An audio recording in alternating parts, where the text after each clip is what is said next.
আজকের এই অনুষ্ঠানের মানুষের সেবায় নিয়োজিত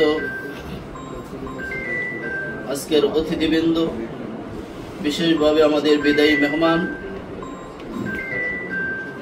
সকলের প্রতি আসলে আন্তরিক শুভেচ্ছা এবং মোবারকবাদ জ্ঞাপন করছি।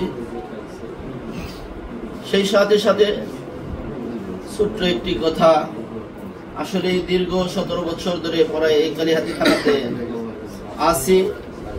অনেক বিদায়ী অনুষ্ঠানে আলহামদুলিল্লাহ শামিল হয়েছি,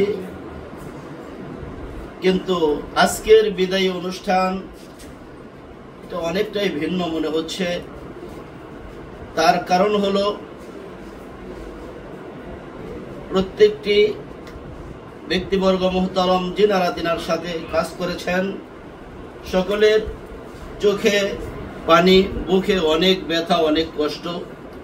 তার কারণ হলো তিনি এই স্বল্প সময়ের মধ্যে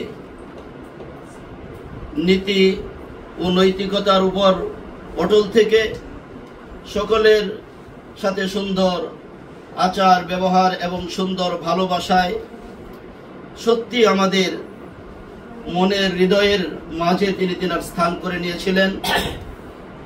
যদিও বিদায় নিচ্ছে, বিদায় শব্দটি আসলেই অনেক কষ্টের, তারপরেও আমরা মনে করব আমাদের হৃদয় থেকে তিনি বিদায় নেননি, বরং আলহামদুলিল্লাহ আমরা তিনার জন্য দোয়া করব, তিনার পরিবার পরিজন সকলের জন্য দোয়া করব।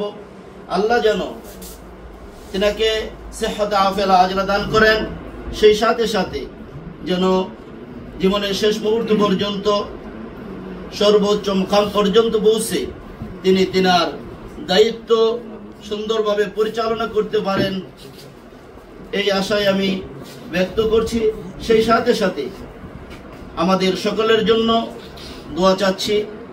আসলেই স্বল্প সময়ের মধ্যে সারকেপে মসজিদেরও অনেক কাজ আমরা শুরু করেছিলাম এবং আলহামদুলিল্লাহ দ্রুত এগিয়ে যাচ্ছিল, কিন্তু মাঝ পথে যেমন কেমন আসলে হৃদয়ের মধ্যে একটা কষ্ট চলে আসলো, তারপরেও আলহামদুলিল্লাহ এটা মেনে নিয়েছি, এজন্য যে আল্লাহ তাআলার পক্ষ থেকে যা হয় সেটাই মঙ্গল।